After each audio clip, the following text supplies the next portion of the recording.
මනුස්ස ජීවිතය කියලා කියන්නේ අපායට යන අතරමඟ නතර වෙච්ච පොඩි නවාතැනක්. ඒක ජීවිතේ හැමදාම ආදර්ශ පාඨයක් කරගන්න ඕනේ. මොකද පින්නතුනි අපි හැමෝම කාලයක් බඹලව හිටියා. බඹලව නොහිටපු කිසි කෙනෙක් මෙතන නැහැ. හැබැයි බඹලව ඉඳලා තව තවත් බඹලව ඉන්න තරම් අපි අරගෙන ආපු පිනේ ශක්තිය මදි නිසා ආයු පිරිහිලා අපි බඹලොවින් චුත වෙලා උසස් දිව්‍ය තලවලට ඇවිල්ලා උපදිනවා. ඒ දිව්‍ය තලවලත් හැමදාම ඉන්න තරම් අපි ගෙන ආපු පින් මදි නිසා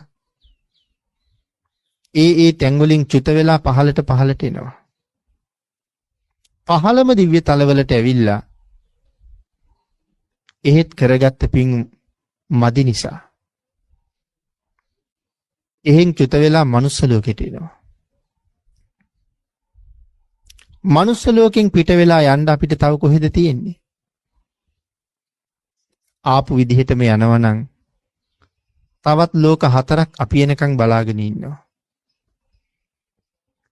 ඒ තමයි නිරය, තිරිසන් ලෝකේ, പ്രേත ලෝකේ, අසුර ලෝකේ. අපි පහළටනේ ඇවිල්ලා තියෙන්නේ.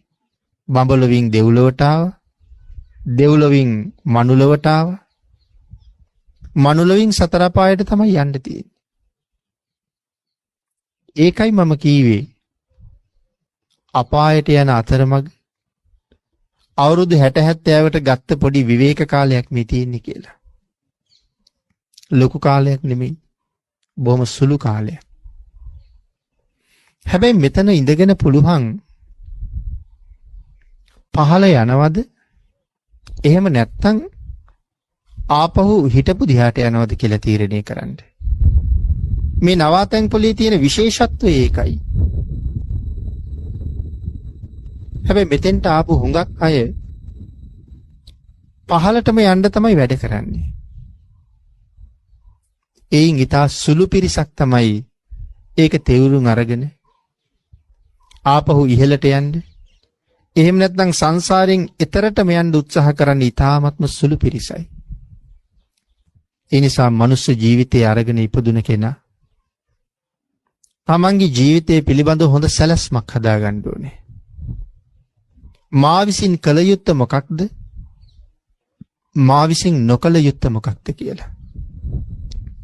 ඒ සැලැස්මට අනුව තමන්ගේ ජීවිතය පෝෂණය කරන්න ඕනේ. කුසල් රැස් කරනවා කියන කාරණාව ඒ අතර නවත්තන්නේ නැතුවම කරන්න ඕනේ පින්නතුනි.